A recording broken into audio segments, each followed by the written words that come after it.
उपस्थित सभी को जय भीम। बाबा साहब अम्बेडकर एक विचार के रूप में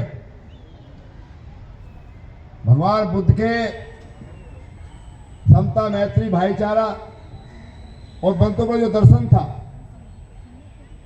और महापुरुषों का जो दर्शन था, उसको समाहित करते हुए भारत का संविधान लिखा और भारत के संविधान में सभी के लिए कुछ ना कुछ दिया। आज दुनिया के 40 देशों में बाबा साहब द्वारा लिखित भारत के संविधान का अनुवाद हो रहा है और सबसे पहला अनुवाद मिस्र ने किया है। उन्होंने इस बात के लिए कि हमारे यहाँ छोटे छोटे देश होते बाद भी हिंसा का काफी बोलबाला है, सत्ता परिवर्तन हिंसा के बल पर होती है, लेकिन भारत के अंदर बाबा साहब ने जो डेमोक्रेसी दी है, वहां पर बिना किसी खूनी क्रांति के परिवर्तन सत्ता का हो जाता है। उसमें एक वोट का अधिकार जो बाबा साहब ने दिया। जब देश की आजादी की बात चल रही थी, उस समय जो अंग्रेजों के साथ वार्ताकार थे, वो देश की आजादी तो चाहते थे, लेकिन देश में रहने वाले उस समय 8.5 करोड़ लोगों की आजादी के बाद में कोई मांग नहीं कर रहा था। बाबा साहब ने राउंड टेबल कॉन्फ्रेंस लंदन में जब इस मुद्दे को उठाया, तो जो लोग भारत से गए थे उन्हें पता भी नहीं था कि डॉक्टर अंबेडकर उन वर्गों की बात करेंगे जिनको धर्म के नाम पर, जाति के नाम पर हमने अधिकार से वंचित कर रखा है। अंग्रेज चूंकि बहुत बुद्धिमान थे और बाबा साहब का जो अंग्रेजी प्रवाह था, अंग्रेजी बोलने का ढंग था, वो बाबा साहब डॉक्टर अंबेडकर ने बहुत अच्छी तरह वहां के सरकारों को बताया, वहां की सरकारों को भारत की स्थिति से अवगत कराया। उस समय की स्थिति बयान करते हुए बाबा साहब डॉक्टर अंबेडकर ने कि मैं उन वर्गों की वकालत करने के लिए आपके बीच आया हूं जिनकी छठा भाग जो आपका इंग्लैंड है वो भारत के एक कोने में बसता है। इसलिए आप देश को जब आजाद करें तो देश के उन वर्गों के हितों की बात करें। इसी मुद्दे पर बाबा साहब डॉक्टर अंबेडकर ने जहां भी हमारे समाज का रास्ता बंद था, 32 तरह की गुलामी, 32 तरह की बेगारी हमारे समाज को करनी पड़ती थी। चाहे लकड़ी पकड़ना काम हो उनका, उनके मरे हुए जानवरों को उठाना हो, उनकी बहन बेटियों को ससुराल पहुंचाना हो, उनकी रक्षा करनी हो। वो घोड़े पर जा रहे, हम आदमी पैदल जा रहे हैं। इसी तरह के बहुत सारे बेगारी बहुत सारी थी, उससे बदले कुछ मिलने वाला नहीं था। हम बाबा साहब को क्यों मानते हैं कि जिन समाज के पास, हमारे समाज के पास ना उसका कोई नाम था, ना उसके पास कोई काम था और ना कोई उसका सम्मान था। बाबा साहब ने सबसे पहले इतिहास की जानकारी करके आपको बताया कि जिन लोगों ने आपको हमारे राजाओं को गुलाम बताया, दास बताया है, वो दास नहीं थे, वो इस देश के शासक थे। वो क्या बताया कि बहुजन में राजा हुए, कि बहुजन में राजा हुए, जिन्हें कहेंगे दास, और शत्रु बनाना देश में बता रहा इतिहास, बता रहा इतिहास। कीर्ति जब फैला दी, हर्षवर्धन, कनिष्क, मौर्य और अशोक इत्यादि क्या प्रेमी कविराज जगत को ज्ञान कराया, तभी तो मैं भारत जगत गुरु कहलाया।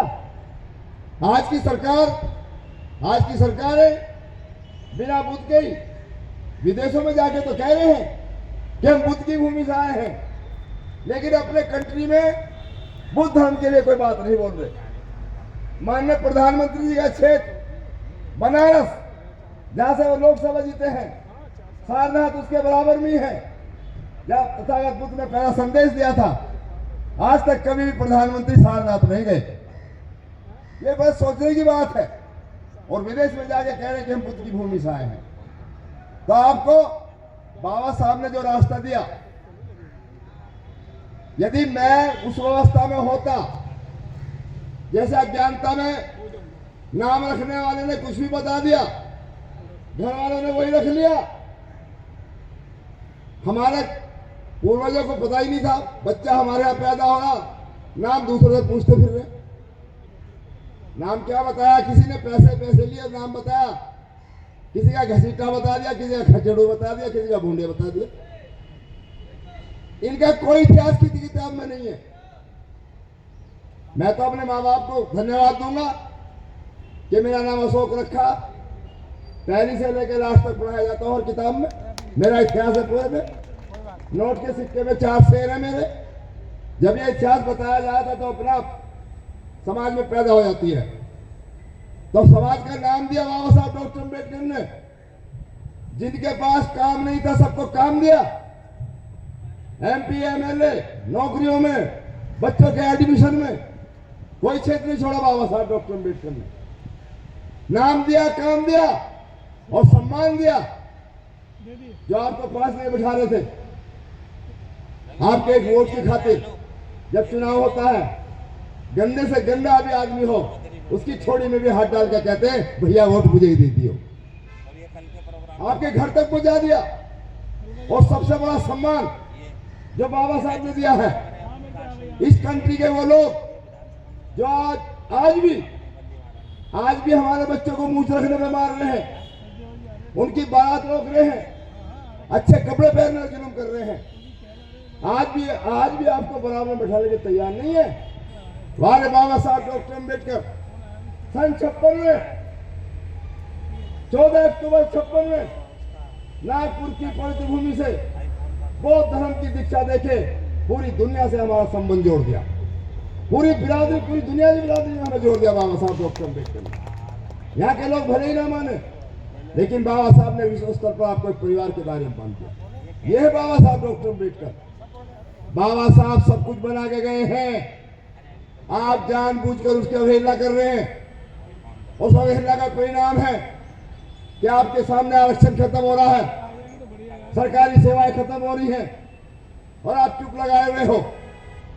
बाबा आपके सामने मूर्ति भी हटा दी, संसद भवन से मूर्ति, जो भारत की संसद में पूरे देश के अंदर जब दूरदर्शन स्टार्ट हुआ था तो सबसे पहले बाबा साहब की उंगली का इशारा संसद की तरफ होता था।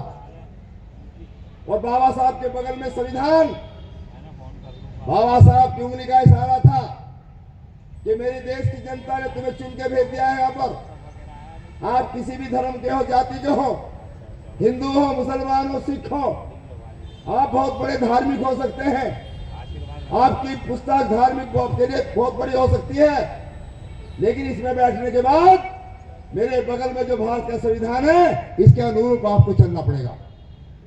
ये कानून की किताब जो मेरी लिखी हुई है, इसके आधार पर जनता का आपको सम्मान करना पड़ेगा। भारत की जो संविधान की प्रस्तावना है, प्रस्तावना में सारा सार है। एक लाइन आती है उसमें भारत के संविधान में, हम भारत के लोग के बाद जब पढ़ेंगे कि व्यक्ति की गरिमा, छोटा हो बड़ा हो कोई भी हो, सबकी गरिमा का ध्यान रखा जाएगा। तो आज का समय जो आज सरकारें एक्सप्रेस वे बना रही है ना, हाँ, जो एक्सप्रेस वे बना रही है उस पर टोल टैक्स दिया जाता है और बड़ा महंगा है। लेकिन बाबा साहब ने जो हमारे समाज के लिए एक्सप्रेस वे बनाया उस पर कोई टोल टैक्स नहीं लगना था। चाहे शिक्षा का क्षेत्र था, रोजगार का क्षेत्र था, सब जगह फ्री किया था बाबा साहब डॉक्टर अम्बेडकर ने। बड़ी बड़ी नौकरियों में आए, बड़े बड़े सब में आए। इसलिए बाबा साहब डॉक्टर अम्बेडकर और लेखकों ने